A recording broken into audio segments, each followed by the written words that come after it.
Hello everyone, welcome to today's PIR live event. I'm your host, Stacey Joyce. Remember that you can tweet your questions throughout our broadcast today. Just use the hashtag AskPIR anytime and I'll relay them to our guest during the Q&A. Hello everyone, welcome to Sorry about that. Our guest today is Dr. Paolo Sanzo. He is an assistant professor in the Department of Kinesiology at Lakehead University. I look forward to getting to some questions shortly, but first I'll turn it over to Dr. Sanzo so he can tell us a bit about his research. Take it away. Thank you, Stacey, and thank you everybody for attending.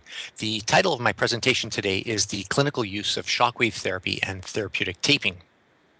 What I thought I would do today is essentially highlight some of my research areas and talk about some of the projects that I've completed and some of the opportunities that have arisen as a result of these and some of the areas that we're going to be looking at in the future.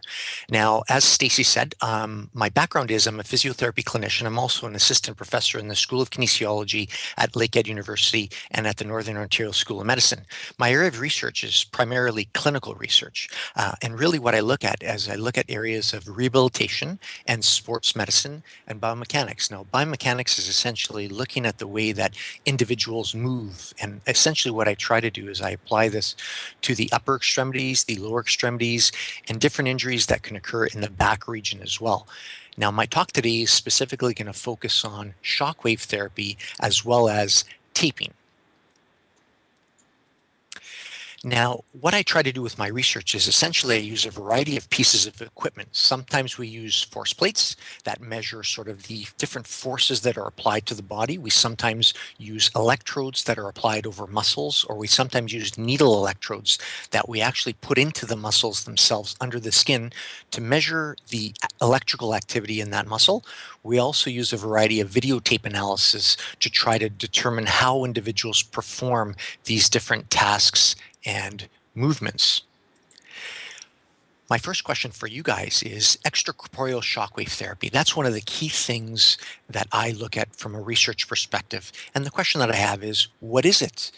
Now, this is what might come to mind when you look at the name is you might start to think Frankenstein or being hooked up to some sort of a machine, or maybe you start to think, being hooked up to some sort of a device that will electrically charge you like a battery or something that you might have in mind from some different videos that you've watched in the past.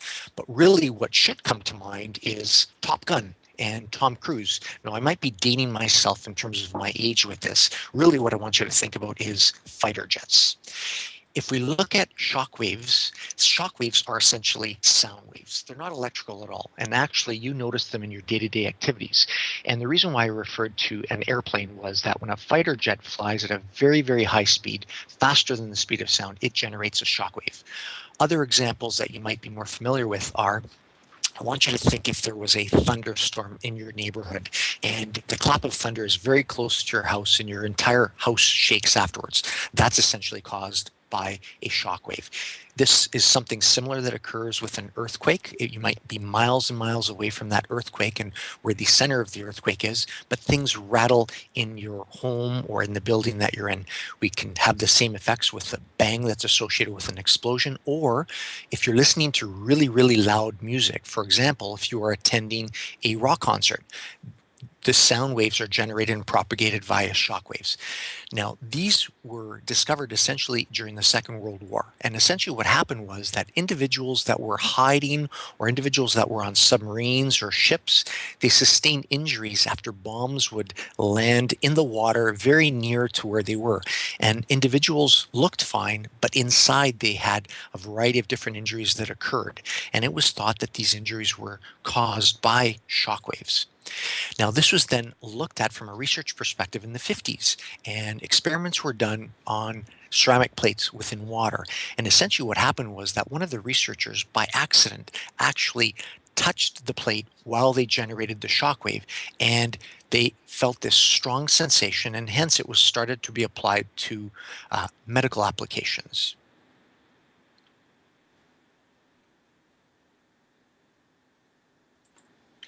All right. So in the 70s, this led to further experiments where shockwaves were then applied to kidney stones. Now, kidney stones are little deposits that occur in the kidney regions. We can have it in other areas of the body, and they essentially call blockages. Now, the shockwave was used to kind of disintegrate this rather than individuals having surgery. This technology was then applied to muscles, tendons, and bones in the mid 1980s with some very successful results. Now, there's a variety of different machines and a variety of different methods of application for these shock waves, with some being a little stronger and producing a lot more energy than others. Now, the exact mechanism with which this works is really unclear, hence the need for more research. The key thought is that essentially when we produce the shockwave, that this produces a microscopic injury in the tissue, and it causes the tissue to heal. It also causes the tissue to experience tension. That is, it bends, and in some cases we actually get cracking and microscopic holes that develop in the tissue, and in some cases bleeding. What this then does is that this stimulates a healing process. The nice thing is that there really are very few negative effects. Sometimes individuals will report some bruising or swelling in the area. Interestingly enough, some individuals, depending upon where the area is treated or applied, they sometimes report dizziness. Sometimes they have difficulty sleeping after treatment, nausea, and in some cases, the area, if there is a lot of hair in the region, experiences hair loss. This now leads me to sort of my areas of research. Now, essentially what I started to look at individuals with some lower extremity problems. And one of the areas that I looked at was plantar fasciitis, individuals that experience pain on the bottom of their foot. And we looked at whether this affected pain, function, range of motion, and strength. And what we found was that shockwave and shockwave therapy treatment was very, very effective at decreasing pain, function, and range of motion. And these individuals did not have any negative effects. This also led to the publication of an article regarding this and the ability to present this at a variety of international conferences. In this case, we presented it in Paris, France. We also then started to look at, well, treatment oftentimes is not done by itself. It's usually done in combination. So we started to look at whether shockwave therapy or shockwave therapy combined with some sort of manual mobilization of the foot and ankle compared to exercise was a better intervention, or was it better if it was used in combination? Now, essentially what we found was that we found that shockwave therapy helped with pain, function, range of motion, strength, and the mobility of the joint, especially when it was combined with joint mobilizations. That was the best combination rather than just shockwave therapy by itself or exercise by itself. And again, individuals really did not have any negative effects that they reported. We then started to look at other foot problems, and we looked at Achilles tendonitis and how this worked. And we had similar results. We had individuals reporting improvements in pain, in function, in range of motion, in strength, and mobility, again, with no negative effects. We then started to think, okay, this seems to work in the lower quadrant. Well, how does it work in the upper quadrant? So we started to look at how this affects individuals that have shoulder pain and tendonitis. Tendonitis is basically part of the muscle becomes inflamed and painful, and it limits their ability to move and operate in their functional and day-to-day tasks. And what we found here was that we had, again, similar results. The person's shoulder range of motion was better, their strength improved, they had an improvement in their functional capabilities, and they also had an improvement in their pain level. We also started to look at the application in elbow pain, in particular a problem called tennis elbow or lateral epicondylitis. And for these individuals, we started to look again at, function, range of motion, and strength in individuals that did not respond to typical treatment. So we looked at individuals that had chronic elbow pain. In these individuals, they had an improvement in their wrist mobility and strength. We also had improvements in function and decreased pain in the elbow itself. Now, the reason why there was an improvement in wrist mobility and wrist strength was because this type of a problem, it's actually a wrist muscle problem, but the muscle attaches in the elbow. So they actually experience pain in the elbow, even though it's a wrist problem. Other areas of research that I also look at are therapeutic taping. And therapeutic taping really exploded on the market years ago. And if we look at the Olympic Games or we look at high profile athletes, you might have noticed that in the media, a lot of times these individuals have this very vibrant colored tape that matches their outfits. If you look at sort of the picture that I have on the screen here from the London Olympics, or David Beckham, a world renowned soccer player, using this type of tape, this really caused the media to jump on this, and individuals oftentimes inquired about this without really knowing exactly what the effects of the tape were. So we started to look at, well, does this actually affect the range of motion of the knee when we apply it to this area? And essentially what we found was that when it's applied to the knee for a variety of different problems, it actually alters and decreases the range of motion of the hip joint as well as the knee, but there was no change in strength. Similarly, we started to now apply it to sport performance to see, well, does tape actually change your ability to jump, or does it change the electrical activity in the muscles? And what we found was that there was really no change in the electrical activity in the muscles with different types of tape. But what we did see was that there was improvement in vertical jump height. We also looked at the ability of tape in other functional tasks. So we started to look, well, does tape affect your day-to-day tasks like getting up from a chair or performing a squat? Or what if you had to do a jump? So we wanted to compare a variety of different tasks and see if this in fact affected how the muscles come on. And we found that really the different types of tape did not affect the electrical activity or how much the muscle contracts. And what we concluded was that more research is really required, and it might be dependent upon how the tape is applied and the type of technique that we used. Well, what does the future bring? We're looking at expanding our shockwave applications to a variety of different diseases and pathologies like fibromyalgia, individuals that experience pain all over their body within muscles. We're also looking at the application to cardiovascular disease. Right now in Europe, people that have heart surgery, bypass or a vascular surgery, they actually have shockwave performed to the heart itself while the chest is open. We also are looking at its application in helping wounds that are open or bed sores that aren't healing after a surgery, or individuals that are in hospitalized in beds for a while and have open wounds that are not responding to traditional cares, whether this will help. Similarly, we apply this to fractures or stress fractures that aren't getting better when a bone is broken. This application also extends to concussions as well as the expansion of therapeutic taping and really looking at how it improves or it affects sport performance in comparison to other things like bracing. That's what the future will bring, and that's where my area of research and my laboratory here at Lakehead University is looking at. I'm now going to open it up to some questions from individuals if they have some. That's great. Thank you so much for walking us through that. I know I've learned a lot already, but there are still some questions to go. So let me first go to a question that we received on Twitter from the grade 5 class at St. Elizabeth Seton in Burlington, Ontario. They would like to know if the shockwave leaves a mark, and do you feel anything? Does it hurt?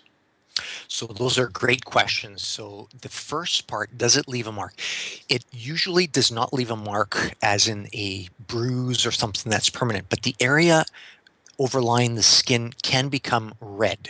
And that's usually because of the increase in blood flow, the increase in circulation to that area. Now, if an individual does bruise quite easily, and there are some individuals that'll just bump into a piece of furniture, or you'll bump into a friend, or you'll fall on the ground and you bruise quite easily, then you might have a little bit of a bruise that might linger for a day or so. But typically it does not. With regards, do you feel anything? And the answer is yes, you definitely feel something. The machine itself makes an audible sound because it is a sound wave. So you'll hear a very distinct popping sound, like a pop, pop, pop, almost like a pellet gun is what it'll sound. And you've got to remember that this sound wave, it's traveling very, very fast and it penetrates through the skin, and it actually will absorb and penetrate as much as 6 centimeters. In some cases, it can penetrate as much as 30 or 40 centimeters. If you remember, I talked about the application with kidney stones or gallstones. Well, that's inside of your tummy area. So if you've got to think, if it's going to reach that target tissue well into your tummy, it has to penetrate quite deep. So you'll definitely feel it. In fact, for most of the applications that I've talked about for foot pain or shoulder pain or elbow pain, you'll feel something. It might be a little bit uncomfortable while we're doing it, but it doesn't last long. Versus if we were doing it for something inside of your tummy, the person is actually hooked up to some medications through an intravenous needle that kind of like if you've ever been in the hospital. It's a type of medication that'll will kind of numb the pain or numb the sensation somewhat. Okay, great. Um, so how old do you have to be to participate in this type of therapy? Is there a minimum age requirement? So that's an excellent question. So no, there isn't. It really depends upon the type of treatment that you're getting. If we were treating a muscle or the tendon is the part of the muscle that anchors the bone, anchors the muscle to the bone itself. If we're treating a muscle, there is no age restriction. However, if we were treating the bone itself, then we would have to look at the age of the individual very, very carefully and look at what we were treating the individual for. The reason is an individual that is under the age of 18 still has growth plates. That is, the bone itself hasn't completely finished growing to its full length yet. If we were to use Shockwave over that growth plate, there is some research that shows that it could disrupt the growth plate, and we don't want to do that as a result of the treatment. So it would be really looked at very, very carefully if it was a bone type of treatment and whether there was a growth plate in the region. Okay, so you mentioned that as one potential limitation for areas of the body that this could be applied to. Is there another part of the body where shockwave therapy is inappropriate, or where we can't use shockwave therapy? The interesting thing is that shockwave therapy and the research around it has really been applied to all systems and all areas of the body. You know, not just muscle, not just bone. It's now being applied to the brain itself and a variety of brain injuries. It's applied to we use the example of the heart before. It's also applied to a variety of the abdominal organs. So there are really very few areas in the body where it isn't applied. If I was to sort of provide one example, I would say it's likely the eye. There really is no application currently in the eye. And not only is it applied in humans, it's also applied in animals. So it's applied in a veterinary setting for a lot of the same types of problems in dogs and cats and horses and a variety of other animals as well. Okay, and can too much of this shockwave therapy be harmful? So that's a great question. So currently, the research shows that there are really no negative effects. And they've actually done studies where they look at, well, what if I do it over one session versus two sessions versus, for example, 5 sessions or 10 sessions, just to try to see, okay, are there any positive or negative effects that occur? Or is one session better than 2 sessions, better than 5 sessions, better than 10 sessions? And essentially, there is not a number of sessions that is harmful in any way, but they do have certain protocols that they found that for certain problems, it might be better to treat it X number of times using a certain set of protocols or parameters. Okay. So, changing focus just a little bit here, still with shockwave therapy, the grade fives in Burlington want to know if this is similar to an MRI. So that's a great question. So an MRI is more of a tool or a device that we use for imaging. And what I mean by imaging is we use it to look inside of the body. And that's a little bit different than shockwave. So the shockwave device, it produces energy outside of the body. And this actually penetrates within the body, but it doesn't produce a picture. This is purely used more from a treatment perspective, whereas the MRI is more of a device that it gives us a picture of what's going on inside of the body. Okay.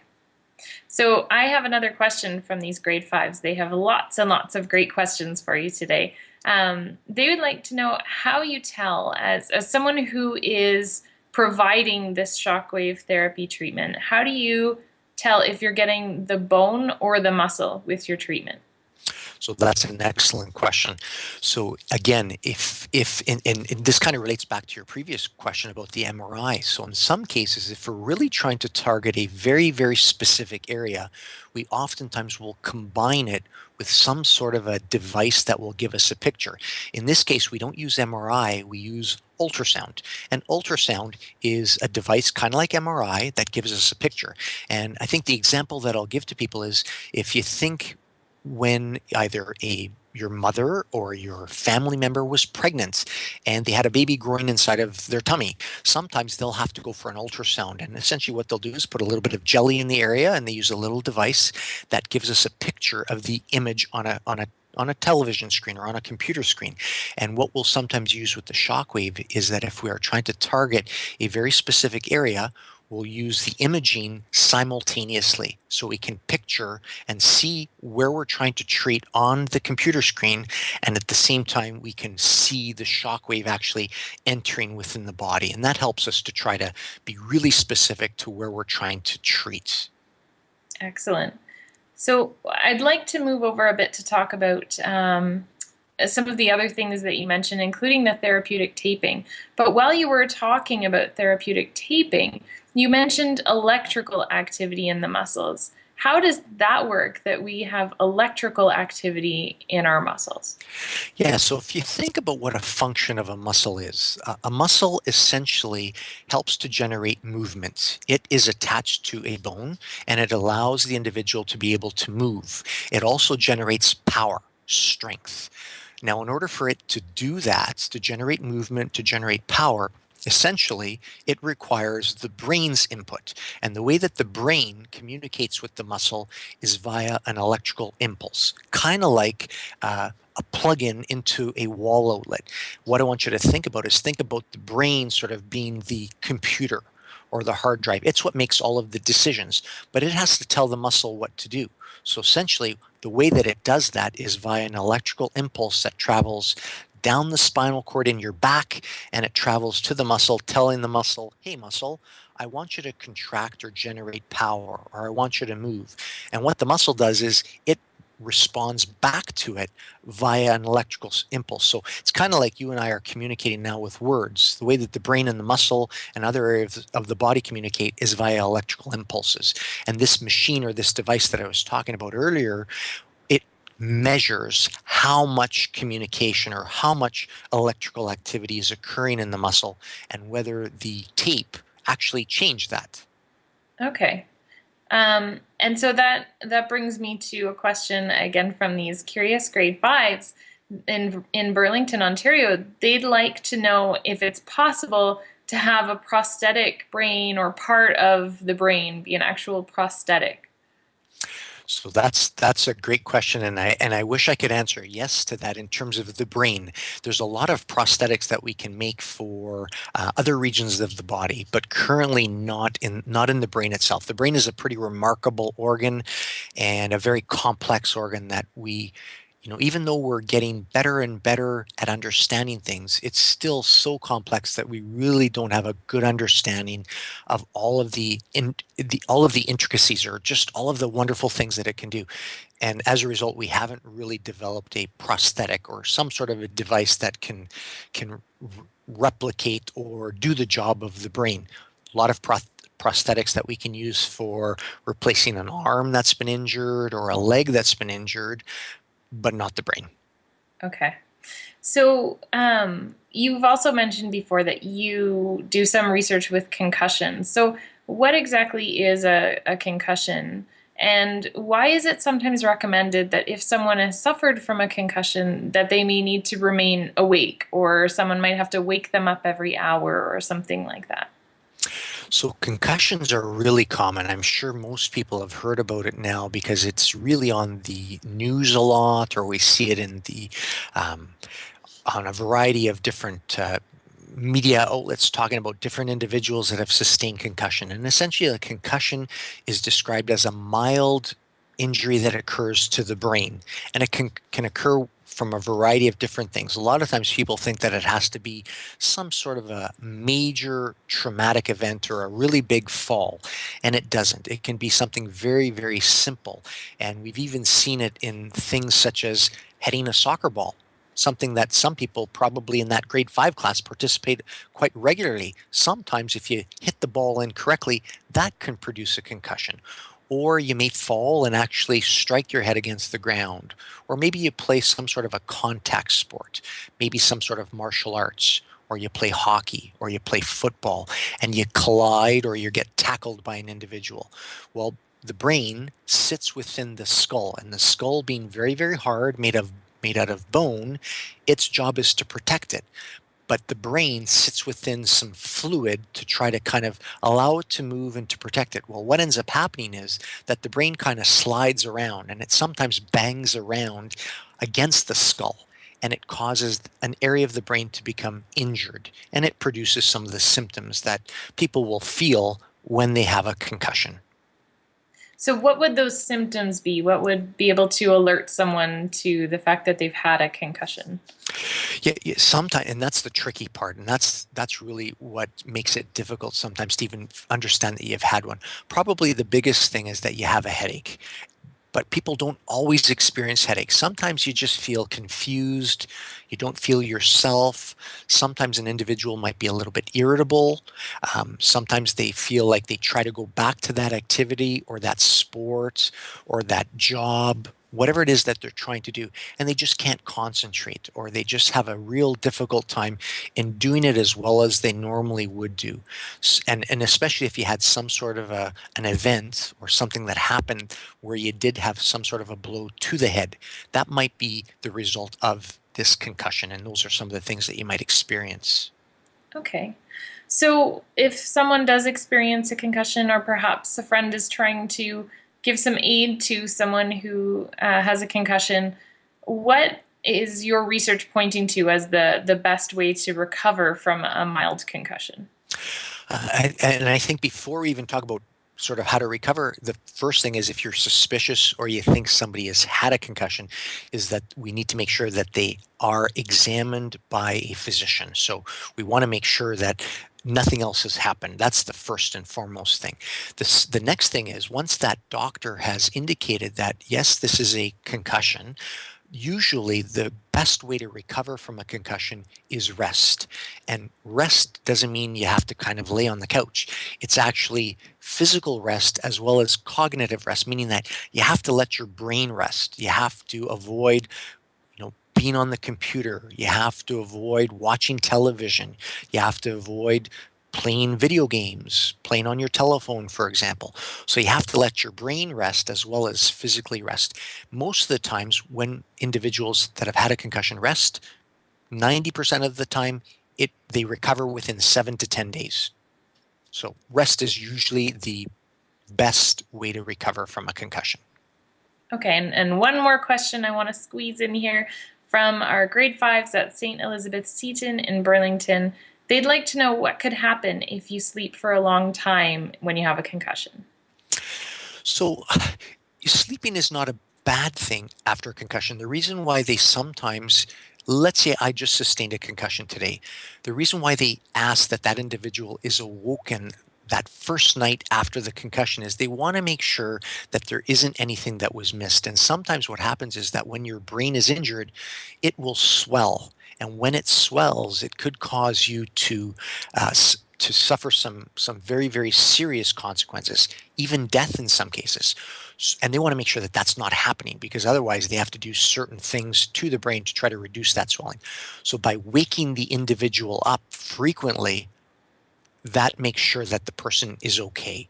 And again, it's not that the sleep is a negative thing. It's actually a positive thing.